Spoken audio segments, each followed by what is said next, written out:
Nag-aagaw na ang liwanag nang bumaba sila mula sa burol ng kawa-kawa.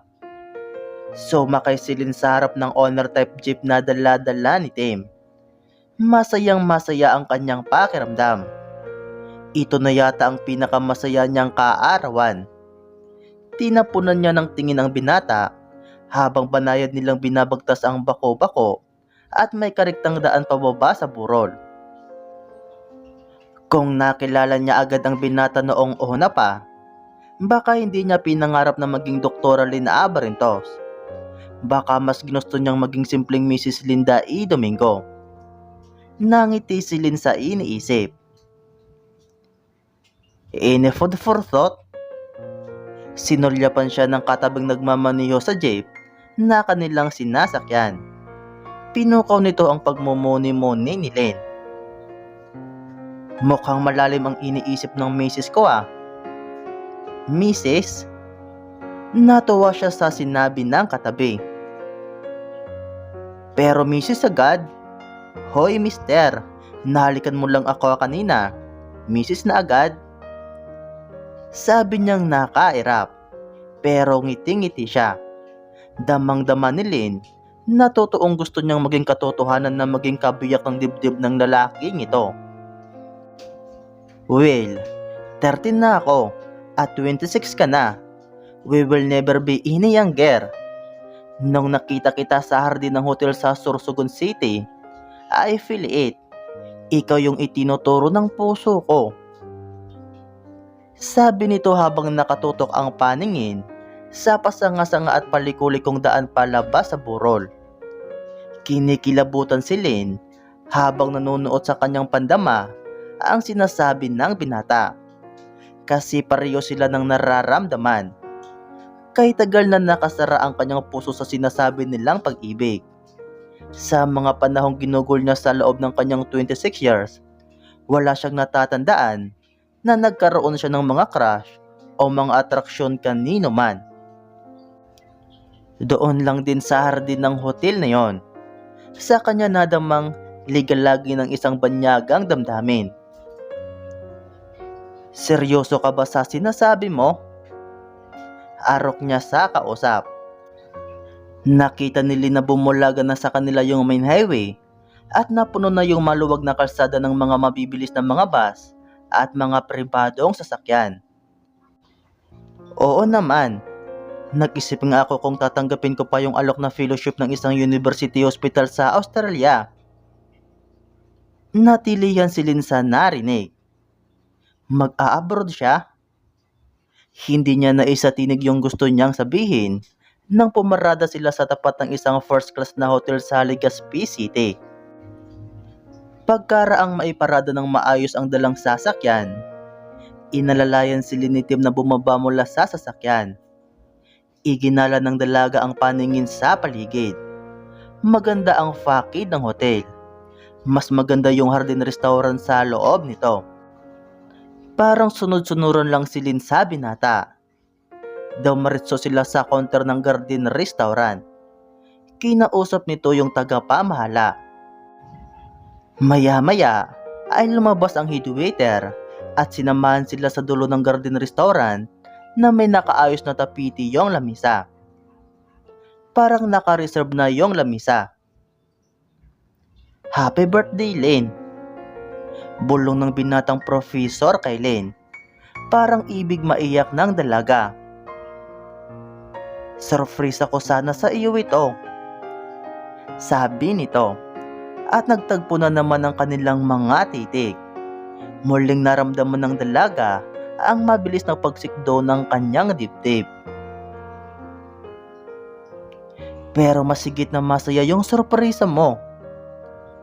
Tumingin si Lynn kay Tim na parang gustong itanong kung ano yung sorpresa ni Lynn na tinutukoy ng kausap. Para namang naintindihan ito ng binata. Nasurpresa ako nang sinagot mo ako doon sa burol ng kawa-kawa kanina. Pinakamasayang sorpresa sa buhay ko. Dugtong nito. Mula sa araw na iyon, naging opisyal ang kanilang pagiging magkatipan. Nagkasundo silang magpapakasal silang dalawa ng lihim bago ito tumulak patungong Australia para tanggapin ang fellowship na iniaalok ng isang Australian University Hospital doon.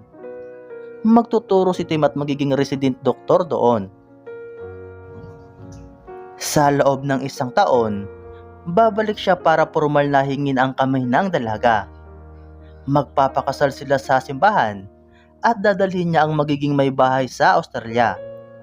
Iyon ang binuo nilang plano. Iyon ang marubdob nilang hangad. Pero hindi tuwid ang landas patungo sa itinakdang tadhana. Iba ang iniisip ni Leah, iba ang plano ni Arnolfo Alcantara. Nakaharap sila sa nakabukas na bintana ng hotel. Tanaw ang matayog na bundok ng Mayon mula sa kanilang kinalalagyan. Tumayo si Tim at niyakap ang katipan. Hinatak niya pasara ang Venetian blinds na tumatabing sa bintana. Isinandal niya ang kaniig sa pader na dingding ng silid na yon na inopahan nila. Ito ang araw ng kanilang pulot gata. Katatapos lang nilang manumpa sa harapan ng huwis sa Legazpi City. Legal na, nasa paningin ng batas, ay kabiyak na ng kanyang dibdib ang minamahal na katipan. Pero hindi ito ang una nilang naging pagtatalik sa loob ng buwang ito. 2 bisis na nilang ganap na binigyang laya ang marubdob na pag-ibig sa bawat isa. Higa tayo, Han. Bulong ni Lynn kay Tim. Han ang napili niyang itawag kay Tim. Pinaikling hani, pulot pukyutan. At dito naganap ang unang binhi ni Prof. Artemio Domingo na itinanim kay Dr. Lynn. Ngunit lingid sa dalawa, may binabalak si Arnolfo Alcantara na maglilihis sa tadhana na nakatakda.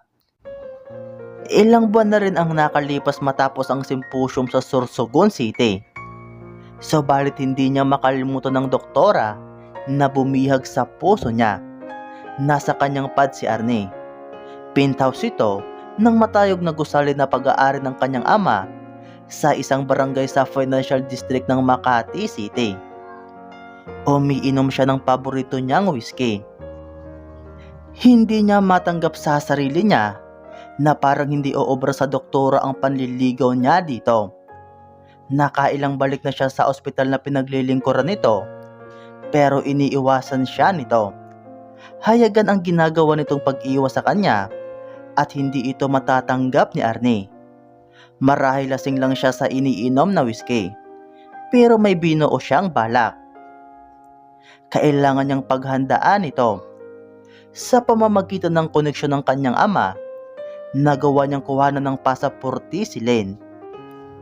Nag-download siya ng mga larawan sa website ng ospital at ito ang ipinagawa niyang larawan sa pasaporte ni Lynn. Kikidnapin niya ang dalagang doktor. Dadalhin niya ito sa bahay bakasyonan nila sa Switzerland at doon wala itong magagawa kundi ibigin siya. At si Dr. Lynn Abarintos ang magiging reyna ng kaharian ni Arnolfo Alcantara. Siya ang magiging Mrs. Linda E. Alcantara. At tinungga ni Arnolfo Alcantara ang mapait na alak sa baso na hawak niya. Mapait ang alak. Higit na mapait ang maitim niyang balak sa dalagang doktora. Ang iniisip niyang tamis sa piling ng iniibig ay maging katamisan pa kaya nanamnamin niya sa buong buhay niya. O ang katamisang ito ay magsisilbing laso na pagsisisihan niya.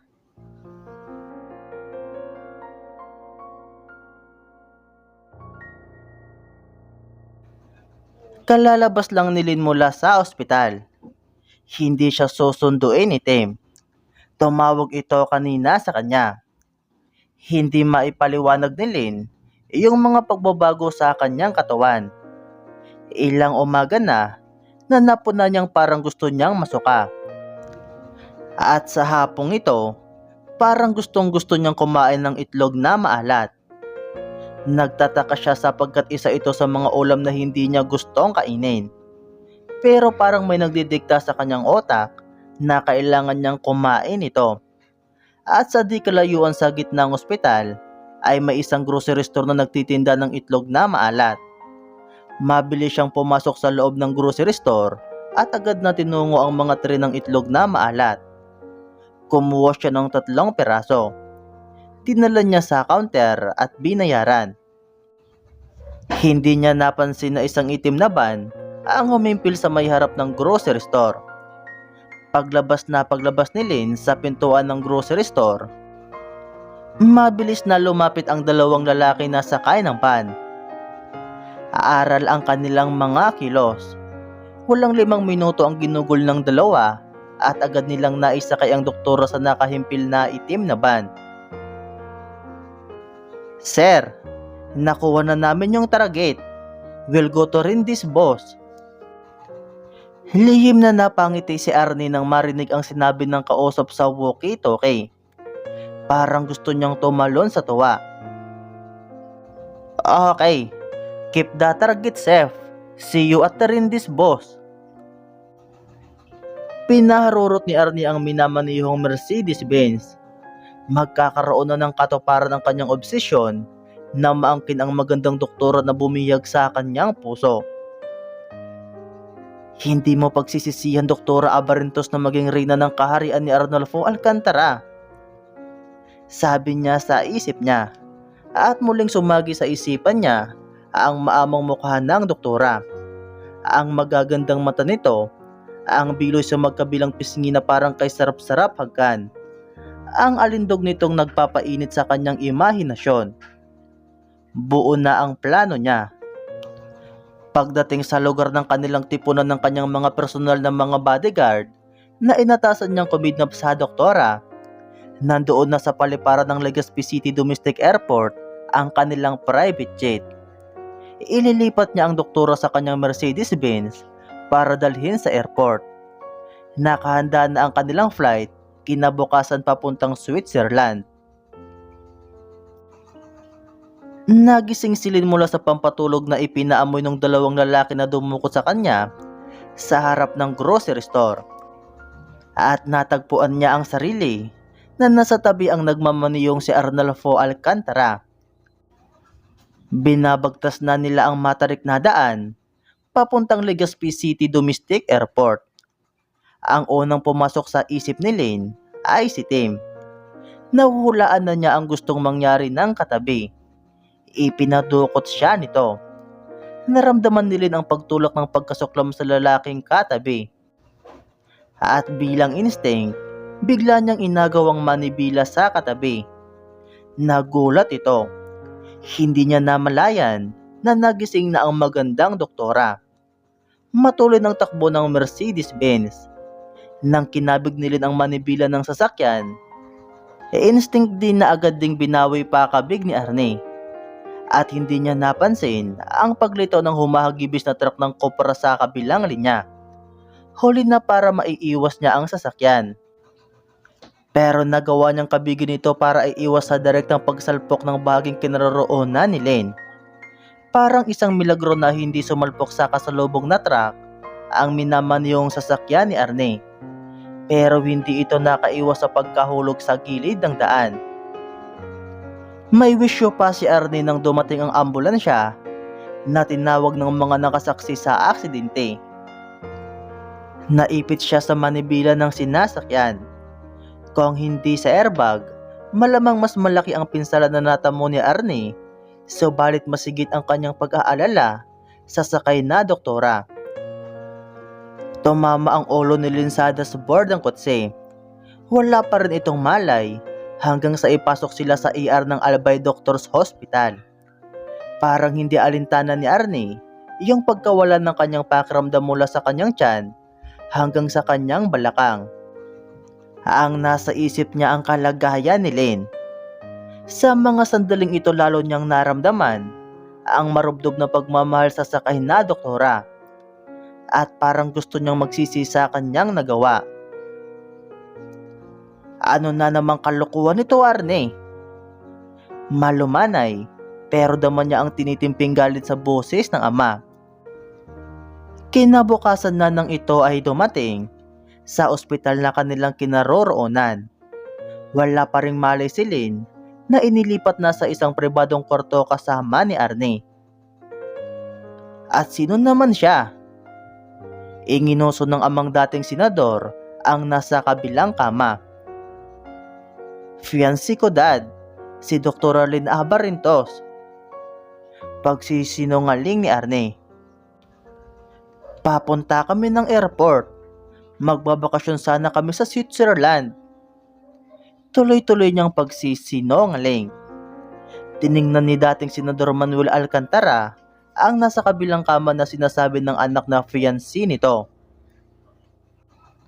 Maganda ang babaeng nasa koma pa, naisip ng dating senador. Mukhang profesional yung babae at talagang maganda. Napapailing ang ama ni Arne. Tinawagan ko yung personal doktor natin sa Manila. Papunta na siya anumang oras ngayon. At dadalhin natin ang fiancé mo sa Manila para ma-check up ng mabuti kung ano talaga ang kalagayan niya at hindi pa siya nagigising. Pagtatapos ng ama ni Arne. Kailangan ding ma-x-ray ang ibabang bahagi ng katawan ni Arne. May takot sa dibdib niya habang pinakikiramdaman na ang sarili. Lalo na ang kanyang alaga na parang walang pakiramdam. Hindi mapalagay si Tim habang nasa sasakyan siya. Kanina pa hindi sinasagot ni Lin yung text niya. At kapag tinatawagan niya ito doon sa iniregalo niyang StarTAC, palaging out of coverage area. Ilang bisis na rin niyang tinawagan ito sa landline. Sabi ng katulong na sumagot, hindi pa raw ito nakakauwi sa kanila. Tinawagan niya ang ospital na pinaglilingkuran nito. Umuwi na raw ito pagkatapos ng chef sa ospital. Ano ba ang totoo? Tanong niya sa kanyang sarili. Malakas ang kanyang kaba. At nag-aalala siya para sa katipan na may bahay na niya. Pinarurot niya ang dalang owner type na jeep. Kailangang makarating siya sa Albay. Kailangan niyang alamin kung ano ang nangyari kay Len. Si Leah ay nasa kanyang kwarto ng mga sandaling iyon. Nalaman niya kay Tim na nagbabalak itong tanggapin ang offer na fellowship ng isang university hospital sa Australia. So, hindi na pala kailangang i-sponsor ng kanyang ama ang batang profesor. Ang kailangan lang ay matiyak niya ang eksaktong lugar sa Australia na pupuntahan ito. At doon siya pupunta upang magpakadalubhasa. At titiyakin ko, Professor Artemio Domingo, na mahuhulog ka sa aking kariktan. Napapangiti si Leah sa naisip. At naramdaman niya na naaantig ang kanyang pagkababae. Maisip lang niya ang batang profesor. Hindi niya makalimutan yung dulot na init ng bisig nito na sumapo sa kanyang bewang nang sinadya niyang matumba kunwari doon sa may bar ng gabi sa unang araw ng symposium sa Sorsogon City. Subalit parang bigla siyang nakaramdam ng yamot nang maalala niyang ganon din ang ginawa ng sinasambang profesor kay Dr. Abarintos nung akmang natapilok ito sa hallway ng hotel. Napapailing si Leah sa isiping sinadya din iyon ni Dr. Abarintos. Dok, anong nangyari sa fiancé ko? Tanong ni Arne sa kanilang personal physician. Nasa Manila na sila at naroon sila sa mansyon nila sa New Manila, sa Quezon City. Nabagok yung ulo niya sa aksidente. Wala namang internal hemorrhage na ipinapakita yung x-ray niya sa otak. Antayin natin na magising siya. Sabi nito. What I am worried is you. Dugtong pa ng kanilang personal doktor. Napatingin si Arne sa kanilang doktor. Anong ibig mong sabihin, Dok? Kinakabahang tanong ni Arne. Parang hindi niya matatanggap ang sasabihin nito. Pero parang alam na niya ang gusto nitong sabihin. Naapektuhan yung ano mo. Baka habang buhay ka nang di makaranas ng ereksyon. Halos 1 buwan na ang lumipas. Walang lino pa rin ang pagkawala ni Dr. Lynn Abarintos. Halos araw-araw ay naroon si Tim sa Albay. Nagbabaka sakaling magkaroon ng anumang lead kung anong nangyari sa lihim niyang may bahay. Parang gusto niyang mawala sa katinoan. Mahal na mahal niya si Lynn at hindi niya matatanggap na naglaho itong parang bula. Wala na siyang plano na tanggapin ang fellowship sa Australia. Ipinangako niya sa sarili na hindi siya titigil sa paghahanap sa kanyang lihim na may bahay. At isang bisyo ang kanyang natutuhan sa pagkawala ni Lynn. Natuto siyang hanapin sa bula ng alak ang pag-amot ng lakas upang panatilihin ang kagustuhan pang mabuhay. Sa ubod ng kanyang puso, naroroon pa ang pag-asang magkikita pa sila ng babaeng tanging niyang iniibig. At isang gabi nang naroroon siya sa isang bar sa isang first class na hotel at may bisa na sa kanya ang bula ng serbesa, parang nakita niya si Lynn. Labis ang pangungulila niya sa kanyang naglahong misis. At ang pangungulila niyang iyon ay nakatagpo ng init. Inakala niyang si Lynn ang kanyang hinahagkan. Inakala niyang si Lynn ang kanyang kaniig. Pagpasok ni Leah sa bar, nakita niya agad ang hinahanap ng kanyang mga mata. Naroroon nga si Professor Artemio Domingo. Napansin ni Leah na marami ng bote ng beer ang nakahilira sa misa na inookopahan nito. Nakayukyuk ito sa misa. Hindi niya alam kung anong approach ang gagawin. Awang-awa siya sa nakikitang kalungkutan ng minamahal na profesor. Ilang minuto na siyang nakatayo sa harapan nito nang itaas nito ang mata at napansin siya sa wakas.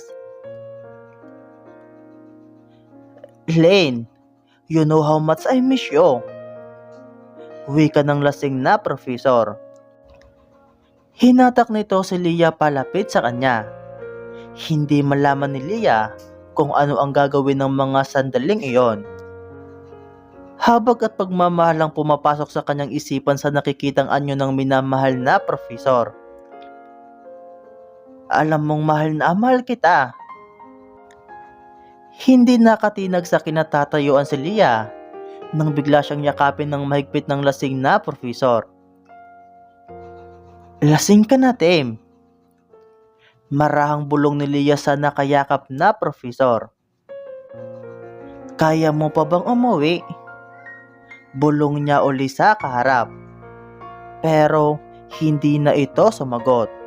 Bigla na lang itong humalik sa kanya. Naramdaman ni Leah ang bigat ng profesor. Pero nadama niyang nagiinit ang kanyang pakiramdam sa ginawang pangahalik sa kanya ng binata. Kinawayan ni Leah ang waiter at nagpatulong siya na dalhin ito sa kanyang kotse matapos bayaran ang nainom ng profesor. Pagdating sa kanilang bahay, agad na nagpatulong si Lynn na maipasok si Tim sa kanilang guest house. Dito pinatutulog ng kanyang gobernador na ama ang mga bisita nilang taga malalayong lugar. Si Leah na ang nag-alis ng damit at pantalon ni Tim. Sa kanyang pagiging doktora, ordinaryo na lang na makakita siya ng hubad na katawan ng isang lalaki. Pero napalunok pa rin siya nang makita ang walang damit na katawan ng lalaking pinapangarap. Muli, nadama niya ang pag-ahon ng kakaibang init sa kanyang pakiramdam habang nakatingin siya sa minamahal na profesor. Ano kaya ang mangyayari kung may maganap sa kanila ngayon? Hinawakan niya ang kanyang kiliti. Pero parang nakaramdam siya ng hiya sa ginawa. Kinamutan niya na lang ang lasing na si Tim. Tatalilis na sana siya nang maramdaman ni Leah na hinablot nito ang isa niyang kamay. "Make love to me, Lane. Sabihin mong naririto ka. Ipadama mo ang init mo na hinahanap-hanap ko. I need you, Han." Parang itinulos si Leah sa pagkakatayo. Naramdaman niyang hinatak siya ni Tim, pakabig sa dibdib nito. Padapa siyang bumagsak sa ibabaw ng lasing na profesor. At naramdaman ni Leah ang marubdob na pag-apuhap nito sa kanyang mga labi. Napalunok siya, pero ibang katauhan ang binabanggit nito habang hinahalikan siya. Pero naisip niya, hindi mahalaga kung si Dr. Lynn Abarintos ang iniisip nito habang hinahalikan siya. Paggising niya matatauhan siya at matitiyak niya na masigit ang pag-ibig na kaya kong ipagkaloob sa kanya. Ito ang nasa isip ni Leah habang unti-unti niyang inaalis ang saplot niya. Pumaloob siya sa kumot na itinabing niya kay Tim. Hinayaan niya na damhin ni Tim ang kanyang katawan. Doon naganap ang pangalawang binhi na ibinaon ni Tim sa dalagang inakala niyang ang babaeng mahal niya. Malapit na ako, Lane. Oh, I love you. I miss you so much. Naramdaman ni Leah na makirot ang una nilang pagtatalik ni Tim. Pero masigit na pinakirot ito sa isiping hindi siya ang iniisip ni Tim sa kanilang pagniniig. Nakadama si Arnie ng kasiyahan nang magising na si Lynn mula sa pagkakakomatos. At lalong nasiyahan si Arnie sa naging resulta ng pagkakabagok ng magandang doktora. Nagkaroon ito ng amnesia at walang natatandaan sa mga nakaraan ito. Sinabi ni Arnie kay Lynn ang kanyang kasinungalingan. Fiancé niya ito at nakatakda silang magbakasyon sa Switzerland nang maganap ang aksidente. Inihahanda ni Arnie ang kanilang kasal ni Lynn nang kausapin siya ng kanilang personal doktor. Ingatan mo ang fiancé mo. On the way na pala siya. Congratulations! Parang sinampal si Arnie ng nakakatulig na sampal sa narinig. Napatiimbagang siya at nadaklot niya ang inutulan niyang harapan.